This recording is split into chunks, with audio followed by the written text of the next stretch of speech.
I chose to speak on the humanitarian crisis. Crisis scarcely describes what is happening now, and I think that the Israeli position is increasingly clear, and increasingly the devastation, the destruction being rained down on the people of Palestine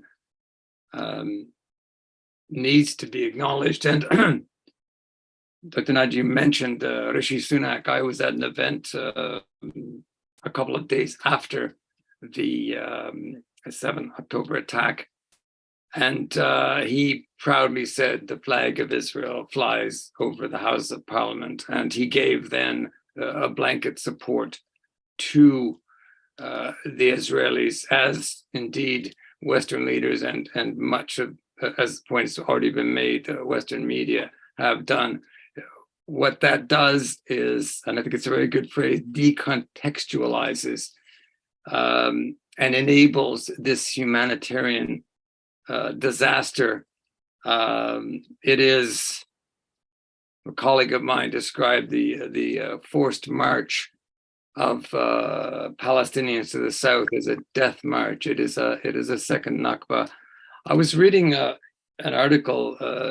One reads so much and sees so much horror, but I was reading an article in the Globe Mail, which is a Canadian newspaper. I'm Canadian as well, and in the midst of all of this, it really hit me. I just want to read a little bit about this particular situation. There's a Canadian pediatrician who was at El Shifa Hospital, and he has roughly 40 newborns on his patient roster, most kept alive by an array of ventilators, incubators, and monitors.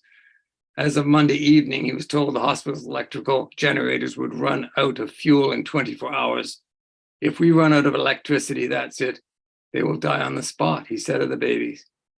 Israel has ordered the city's residents, including the hospitals, to empty out and move south. But moving the newborns, as well as patients on ventilators, dialysis, and other mechanical interventions would be logistically challenging. Most patients we have would not survive. This recalled to me what the Khmer Rouge did in the mid-70s, where they emptied out the cities in Cambodia and forced people out of the hospitals. This is the level of the humanitarian crimes that are now being inflicted upon the Palestinian people. And they, Israelis are empowered, as I think the point's been made, but I think it's worth making again, by the silence or the acquiescence or the acceptance of the narrative of the Israelis, which is, if you do not denounce Hamas, you support Hamas. You must denounce Hamas. You must denounce their actions, but you must not say anything about ours, because if you do, that shows that you support Hamas. This is an indefensible position, but one which, as Dr. Naji has pointed out, has been taken up by our prime minister.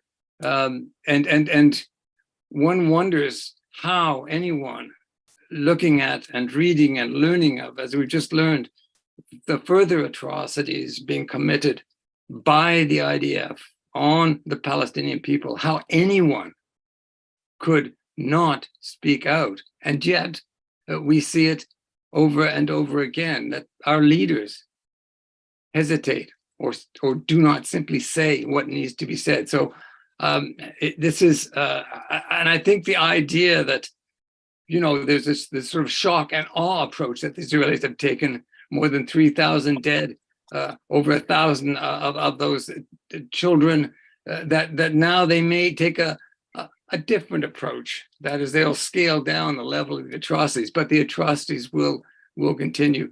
And then I think that we all have to, you know, I'm a journalist.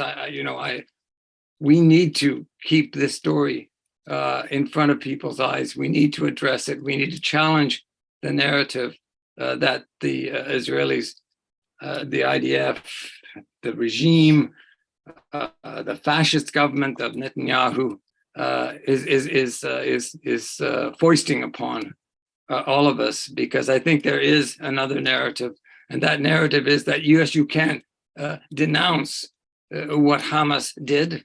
I think the killing of all civilians is wrong, but that doesn't mean you don't denounce, and even more vociferously, I believe, what Israel is doing now to the Palestinians. I think I'll just leave it there, and I want to thank AOHR, but also I'm deeply moved by the colleagues that have spoken before me, and I look forward to hearing from other colleagues. Thank you.